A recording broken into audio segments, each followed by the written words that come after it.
Hello, ladies and gentlemen. Welcome to the Esteemed FaceTime with Leaders, an initiative by World Development Corporation. I'm Sunny Pancholi, anchor at World Development Corporation. FaceTime with Leaders is a platform for industry titans to share their experiences, thoughts, ideas, and best practices in order to inspire one another and future leaders. In a nutshell, we attempt to encapsulate the multi-decadal learnings acquired by these industry leaders. We also hope that by conducting these FaceTime with Leaders interviews, we can bring together a global community of eminent personalities. By bringing together such visionaries on one platform, we hope to play a part in inspiring the lives of other leaders. Great learnings from great leaders undoubtedly assist everyone by identifying, nurturing, and using the trade secrets that are proven success formulas for many. And this is what we aim for with these sessions, by making them a gathering of industry stalwarts and a knowledge-sharing community. We have one such industry titan on FaceTime with Leaders with us today, Dr. Nikhil Zaveri. He is a seasoned educational professional with a passion for nurturing leadership and fostering innovative learnings environments.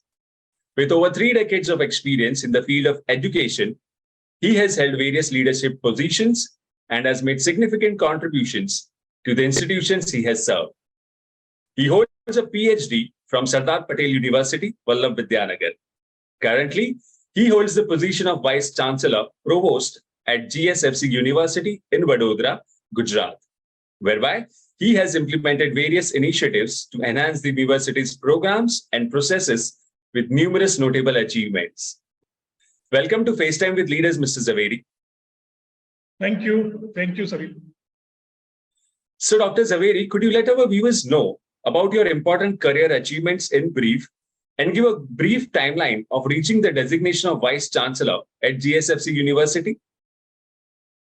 Yeah, it has been a very great journey in my life when I look back.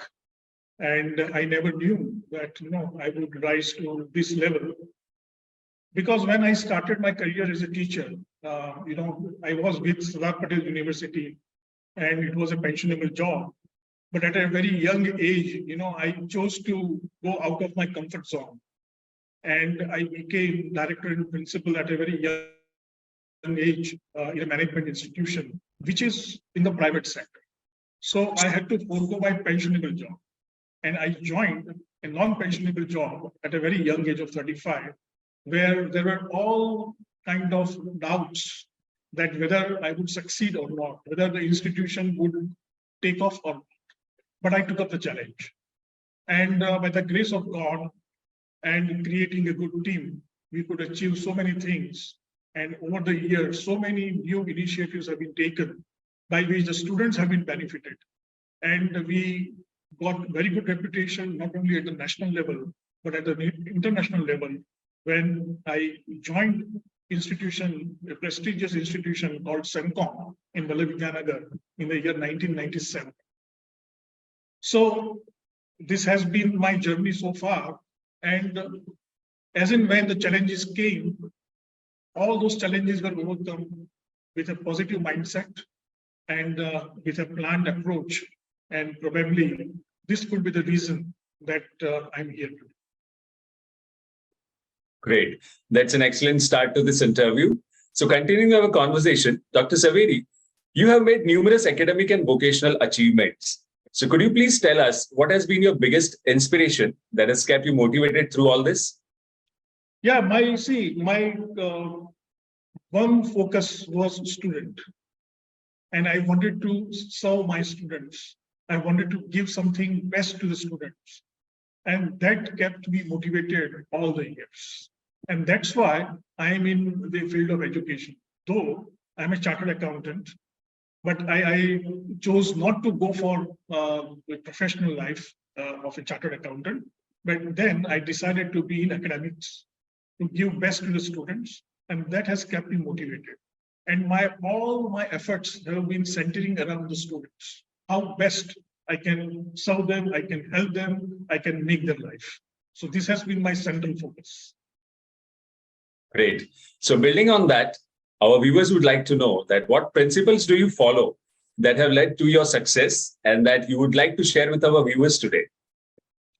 Well, I personally believe that, and on the basis of my own experience, and I also read some of the success stories, whereby I can tell you that there are 3-4 important things which, if anyone can follow those principles or those values, I would say, then he would be successful.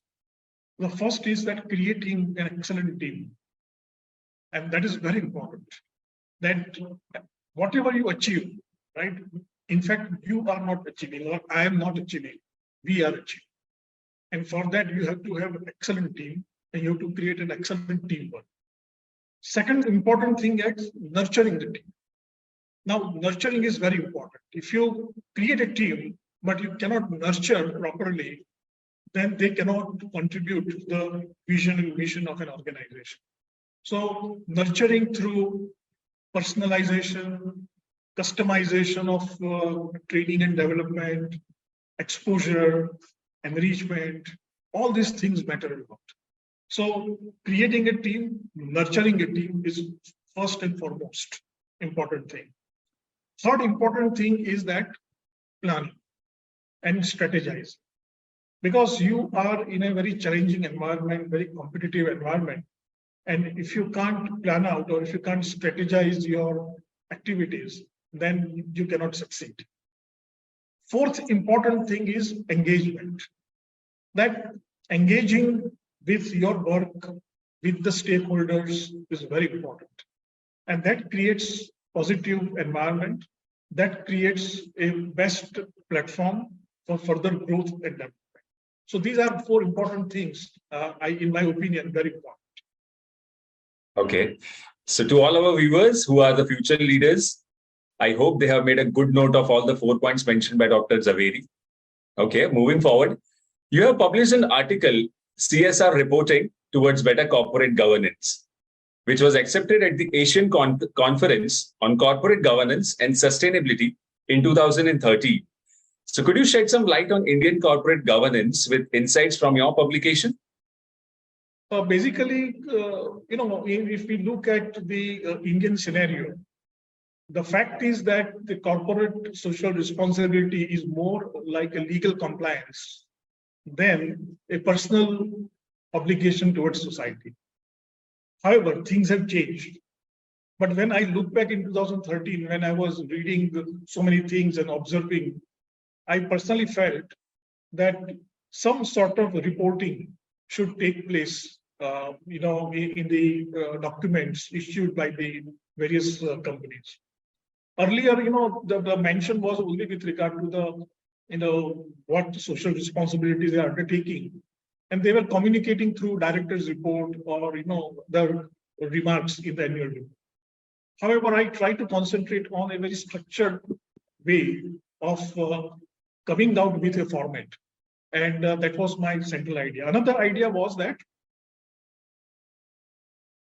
corporates are thinking social responsibility is extra cost, which in my opinion is erroneous, completely erroneous. Or I say that it lacks vision.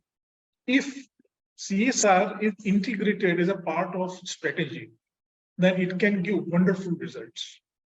The entire organization becomes society oriented. At the same time, you are driven to deliver to the society, to the customers, such products, such services, which really contribute to the society as a whole in terms of environment, in terms of a better societal contribution, and so on. So my personal take on this particular article is that corporate should focus on CSR and integrate with their business strategy. They will be benefited a lot. And today, what has happened, that we have BRSR framework, which is nothing but the reporting framework in a different way on the basis of the UN principles. So this was one important idea which I expressed through an article participating in a conference in 2013. Okay, Dr. Zaveri. So here is my next for you, and this is pretty straight one. As an ESG and corporate governance expert, what values do you offer to the corporate world? I personally feel that, for many years, we have been talking about customer delight. And all the business activities are directed towards satisfying a customer or giving a customer good experience. No doubt about it. We should continue with that. But one more dimension has to be added into it is societal delight. And if we can come out with that concept, probably in that societal delight, we also cover our customers, we also cover all our stakeholders and the society in general. So whatever business you are in, whether you're making a product or you are making industry or delivering a service, you must focus on that whether I am really benefiting the society. And if that one question will create various strategies in your organization, and also probably you will be in that process complying with the legalities also. You don't have to make special efforts to comply with the legalities. But being on the societal delight way, probably you are complying everything and you are making profit also. Great. Rightly said, Dr. Zaveri. My next is on technology, since technology is an integral part of our lifestyle. So as someone working closely with technology, what are some of the most remarkable changes you have seen in the field of technology? And what changes do you foresee with the advent of technology like IoT, AI, ML, blockchain, Web 3.0, big data, etc.? Yeah, there has been a complete transformation. And if I look back, then, we were struggling with, inadequate memory, I would say RAM, then, hard drive memory. Also, we were, dealing with floppy disk. So many things have disappeared now. And now we have come to a stage where probably there's a fear also that human intelligence is being taken over by the artificial intelligence. And there are dangers associated with that also, but there are many plus points if we can really, deal with it. It's like a magic wand. And whatever you want, you can create through it. And businesses are at an advantage by adopting such technologies whereby the mundane task can be assigned to artificial intelligence. But the societal task, like the connecting with the society, remains with the human intelligence. But you use artificial intelligence for being societal driven. That is the best part of it. And you get, I think, best benefit out of it. Like ChatGPT, right, is creating havoc, and so many sectors are taking the advantage of it. There are many fears associated with that also. But as and when challenges come, they will be disappearing. Human intelligence will deal with those challenges also, and will make artificial intelligence so much adaptable to our requirement that probably we are going to get immense benefit out of it. Say, for example, I give you an example, say in a chemical industry, in a plant, if something or the plant manager is stuck up, then probably instantly he can go to ChatGPT and can put a query and can get the desired solutions immediately without wasting a time. Probably the ChatGPT would give best of the solutions where such solutions are being practiced elsewhere, and you get that benefit out of it. So I'm just giving one small example. There are so many such examples whereby business can take the advantage of it. And in my opinion, no business in future will, be away from integrating artificial intelligence into its business operations. Absolutely. So could you shed some light on how technology has disrupted or is disrupting the education sector? Well, education sector is, I think, the most, I would say, influenced sector in a way that artificial intelligence is is playing a very important role. Bots have come into it. If you go to any web portal of any institution, you will find a bot also, and then all routine replies will be given that bot, right? At the same time, ChatGPT is being very much used by the students, I would say. Probably they are taking or going for the easy way of submitting their assignments and the project. That is the downside of ChatGPT. But then teachers have to be very, very smarter, because what students are doing, they should be able to catch that they are using ChatGPT or not, or whether the ChatGPT is being used for creating new knowledge and also experimenting with new things. I think that sort of direction has to be given to the students and the faculty members. At the same time, like what we are currently on Zoom. So hybrid mode of teaching is one of the best, I would say, teaching learning framework which has evolved. And today, I would say that many institutions now they have professors from abroad, right? They connect through Zoom or other platforms, and they interact with the students, and that is where probably it was not possible earlier. So many universities and many students are getting that benefit of having the learned professors through such platforms. And of course, the other platforms like Coursera and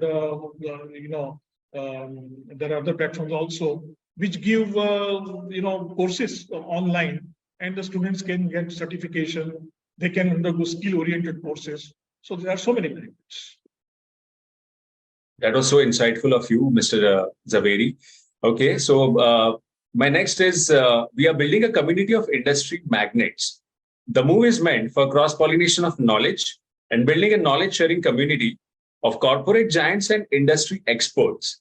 So what are your thoughts about these initiatives taken by Mr. Zishan Pathan, Mr. Heval Mehta, and the whole team of WDC?